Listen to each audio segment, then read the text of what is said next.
Okay, now let's simulate my OSPF system. This is my simulation code. Code and view method. This block is all my parameters, and each of this is changeable.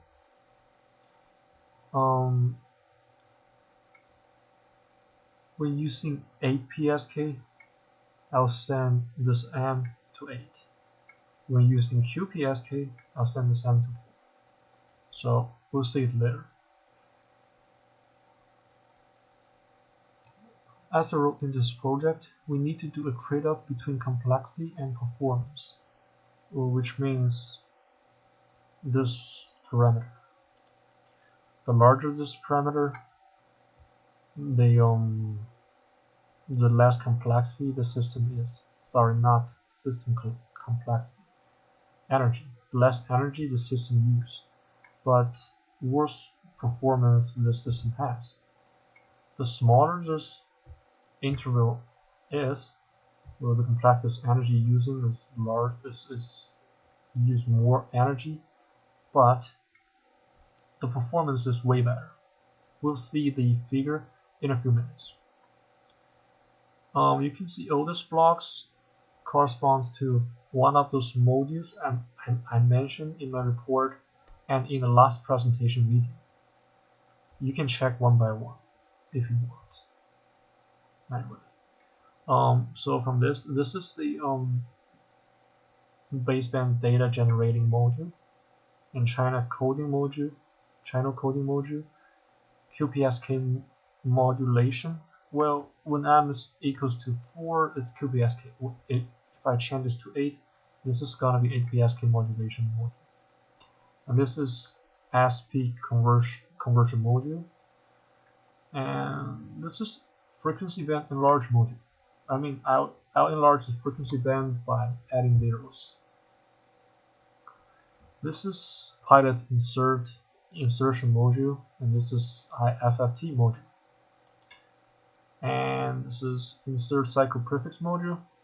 This is PS converse module. And here we'll generate a pulse. Here we'll generate figures. And we send it out.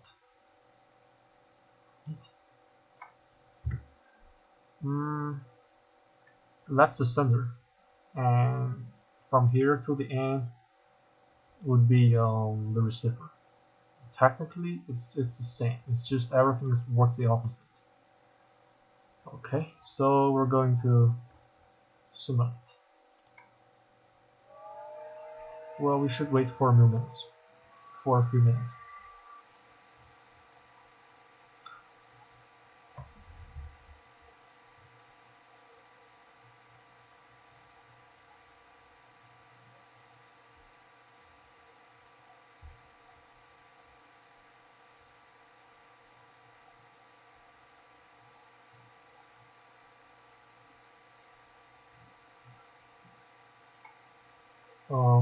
This is the system diagram I mentioned before. Okay. I think we need to wait for like 25 more seconds or so.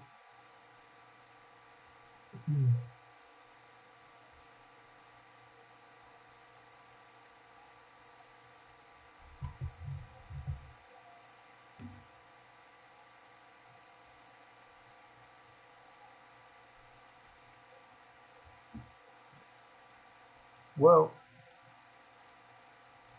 there we go. The first three figures is not important at all. The point is figure 4. This is the BER curve of my system when interval is 9. You can see it falls to at about 0.2, and let's change 9 to 4. If my prediction is right, it's gonna be, say, way better than 0.2.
Well, see, it drops to 10 to the power -1.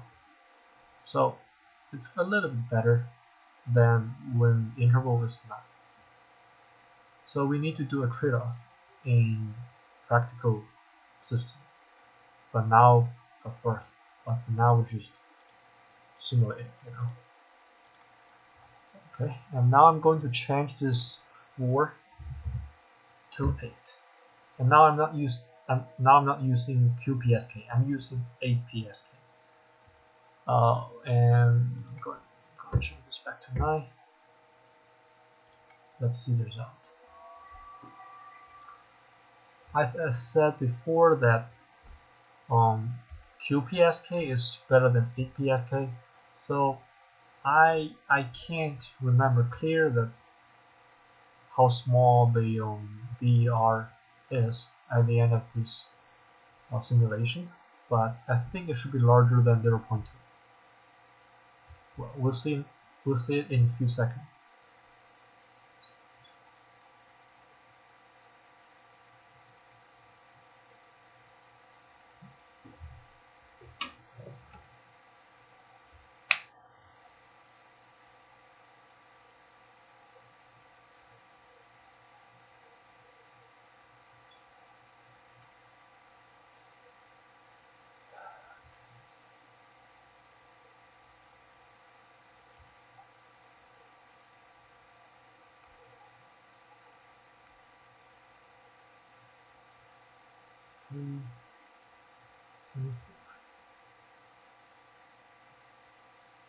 See, it's the first 3 figures are all the same, and it's not that important. Just see the BR.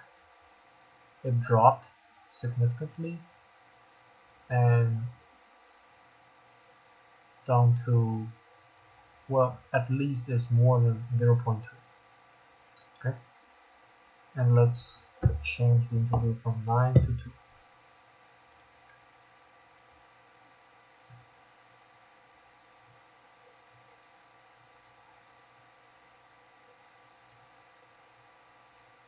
I think it should, sorry, it's not, sorry, it's my bad. It's not 2, it's gonna be 4.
see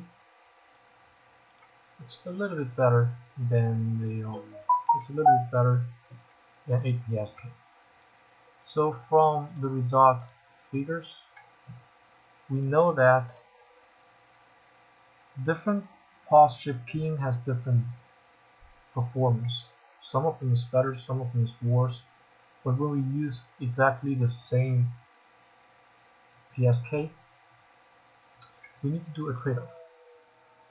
So what for more energy and better performance, or less energy and not that good performance.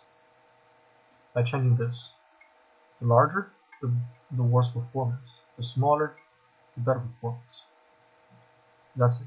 Thank you.